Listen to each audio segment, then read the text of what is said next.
Welcome, everybody. Happy 2025. I'm super excited and here again with Gerald Bilker, a business partner of mine. Super excited to be partnered with him because he has educated me on so many things. And now I want to educate you because these things are everyday things that we should all understand and know, but unfortunately nobody is educating anybody on the truth of it all. So going into 2025 as a realtor, I think it's really important to know what the FHSA is, who it's good for, why we should be talking about this and understanding, what exactly it is and how it's going to benefit you. So that's what we are going to talk to you today about is the first home savings account. So Gerald, welcome. Always amazing to have you on here, and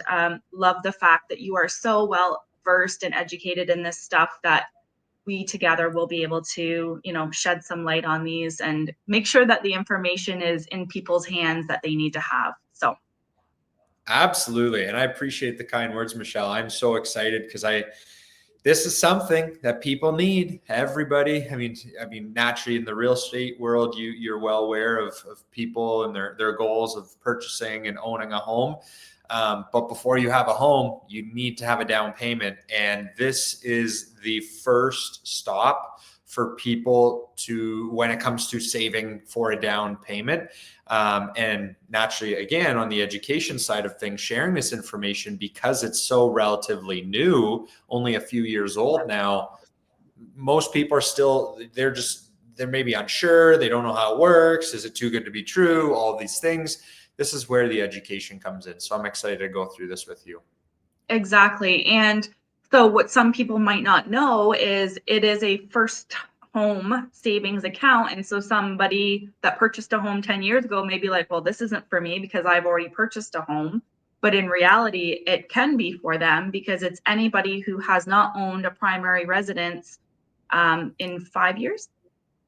So how it's quoted is did not own a qualifying home that you lived in as a principal place of residence in the year of the account that is open or the previous 4 years. So Okay. yeah, that would be the case there. Right. So anybody who has never owned a home before, this product is for you. And like Gerald said, 4 years prior, however you worded that, if you haven't owned a home in several years, well, and it's there to help benefit you from a financial standpoint and a tax break standpoint. So can you go into that, Gerald, and just explain exactly what this is and what the benefits are? Yeah, absolutely. So the FHSA is pretty well the best of both worlds between an RRSP, so a registered retirement savings plan, and a TFSA, a tax-free savings account. And so when someone is contributing to an FHSA, they are going to get a tax deduction, which allows them to potentially get a tax refund. But when they go to take this money out to purchase their first home, they access this money, they get this money tax-free. So sometimes I hear from people, well, Gerald, that's fine. I can do that. I have an RSP. I could do that with the home buyers plan. That's fine. And you are right. You can do that with the home buyers plan up to $60,000. But why I am such a big fan of the FHSA is because when you take this withdrawal out of the FHSA tax-free, you do not have to pay it back, whereas you would have to pay it back with the RRSP's home buyer plan. So for example, when my wife Hannah and I bought our first home, our current home, I used, I think it was like $17,000 or $18,000 from my personal RRSP. So I'm still paying back that every year over 15 years. So I think if somebody's starting fresh, starting new, I think the FHSA is your kind of first stop to be taking advantage of the tax deductions, but it's just that much more, easy and simple that way, where you can withdraw this money and not have to contribute it back into your RSPs necessarily. Right. So, And if you have it sitting in a savings account or a checkings account, why not just transfer that money over into an FHSA and use that as a tax benefit, right? that's correct. So sorry, go ahead. No, My bad. you go ahead. No. Yeah, no, because you're 100% spot on. And you can even take money from a TFSA, for example, and roll it into an FHSA. Or you can, if you have a non-registered investment account, an open account, you can transfer it as well into an FHSA. And that as well is going to allow you to get a tax deduction. And now you're able to save and invest this money the same way, but now in this FHSA to benefit you that way. So no, it's terrific. And I think, again, every first-time home buyer should be taking a look at this. Absolutely. And so the maximum contribution room for for an FHSA is $8,000 a year. That's correct. And so how the contribution room works. So I'll even, I guess, go back 6 days into 2024.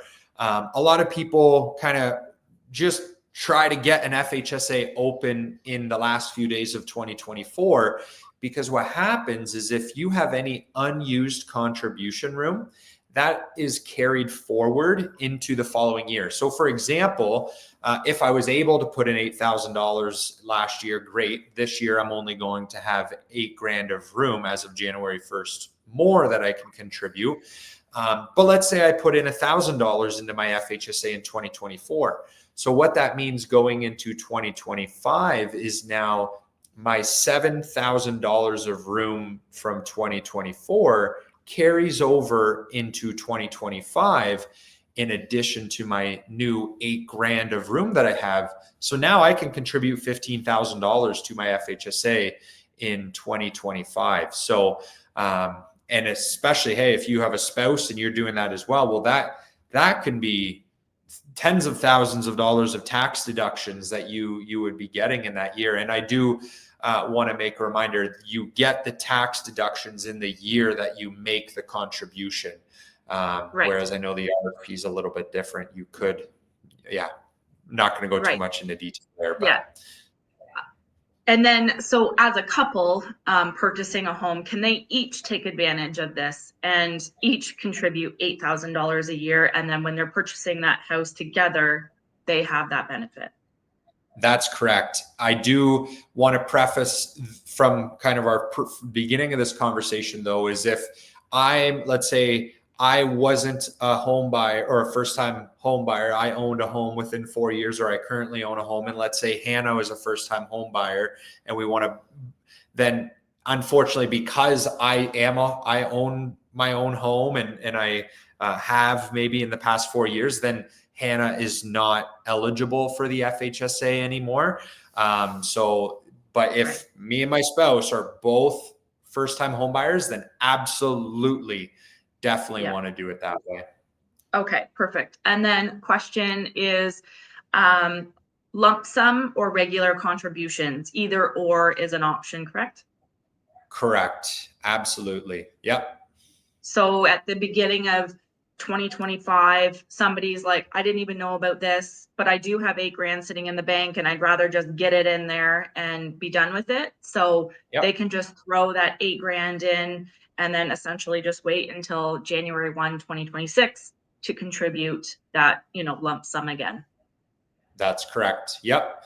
And depending on someone's timeline for buying a home, and I know maybe this might be something we're going to talk about in a little bit, but I think it's very important to understand that regardless of an FHSA or a TFSA or any investment account for that matter, you just want to look at those accounts as a garage, and what you park inside of that garage is kind of dictates how fast or slow you drive. So if, say, you want to buy a house this year, then putting it in cash or a high interest savings account is great. But if you're saving for a house 3, 5, 10 years from now, that money probably should be invested, even at a medium or moderate kind of growth orientation, because you want to make your money work for you. And naturally, that just means you're potentially going to have that much more for a down payment. So something Right. important to think about as well, because any financial institution can open an FHSA, but most financial institutions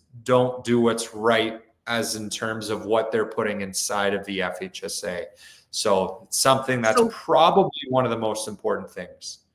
So what some people may not understand is that this account can grow, right? Their investment can grow, and that your growth is also not taxed, correct? Correct. That's right. So you mentioned the $8,000 that you're able to put in every year. The lifetime contribution is $40,000. So let's say for 5 years I'm able to put in $8,000 a year. So that's the total of 40 grand. But let's say I don't buy a house until year 10, and my 40 grand grows to, let's say, 80 grand. Well, that's fine. That's actually, you want that to happen, and you get to access all of that $80,000 tax free. So the 40,000 is just what you can put in. The account can grow past that for sure. So yeah. And so anybody who is purchasing a home between the ages of, like, well, I don't know what if there is a minimum, 18, 18 to, I think, 70, 71, I was gonna say 72, it's close. So you have that time. I mean, as soon as my son is old enough, and he's probably not going to be in a position to be able to purchase a home yet in that his 18th year, maybe, but probably not. It's good to just get that open. They can contribute as little as $25 a month, I think it is. Yeah, that's right. $25 a month, let that money grow for them. And then should, for whatever reason, they choose not to purchase a home, they can roll this into an RRSP, TFSA. You tell me. So how that works is the account can only be open for 15 years. So for example, if your son at age 18, he would have to either buy a home, close the account, or roll the account into an RRSP by the age of, let's say, 18 33. Plus 15, 33 years old.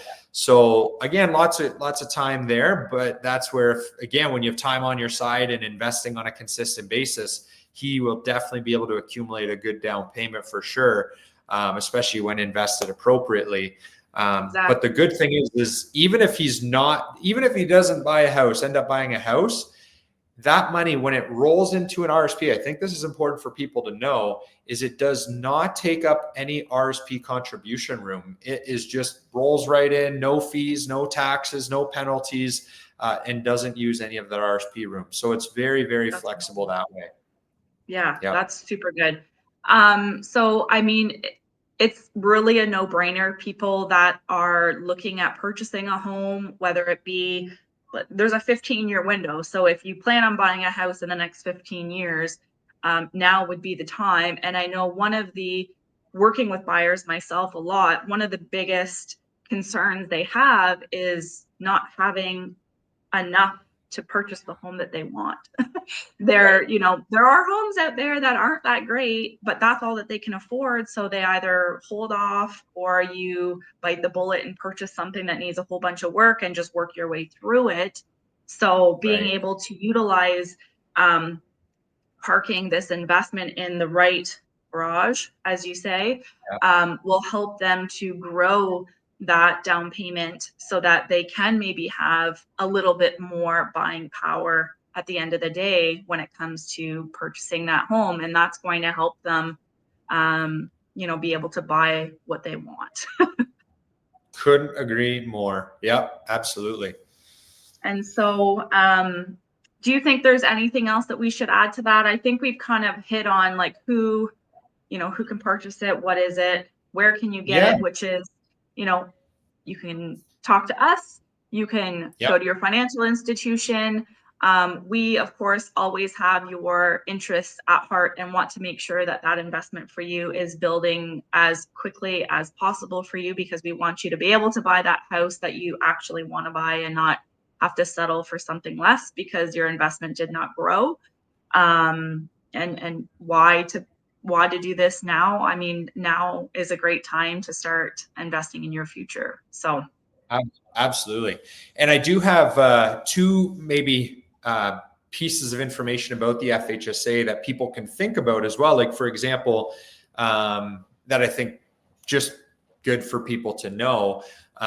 So for example, naturally with the home buyers plan, if somebody had, $8,000, or maybe I've put in $25 this year or last year into an FHSA, and so I get to roll over the difference.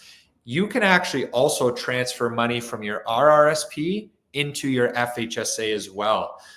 So naturally, why you may want to consider that is you're going to be able to access more down payment, because let's say you have more than $60,000 in an RSP. Let's say, just for example's sake, to make the numbers very easy, let's say you have $76,000 in an RSP and you put in 25 bucks into an FHSA in 2024. Well, what you can now do is you can withdraw 60 grand from your RSP with the home buyers plan, but you can also now move $15,975 into the FHSA to now access that much more of a down payment.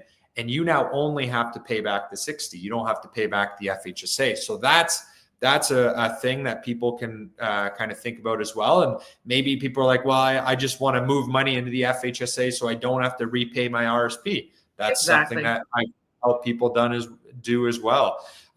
But there's this kind of, I guess, a hack as well, where you could technically double dip, where if you did a first time or a home buyer's withdrawal from your RSP and you gave yourself enough time, you can take money from your RSP that you withdrew as a home buyer, and you could turn around and put it right back into your FHSA.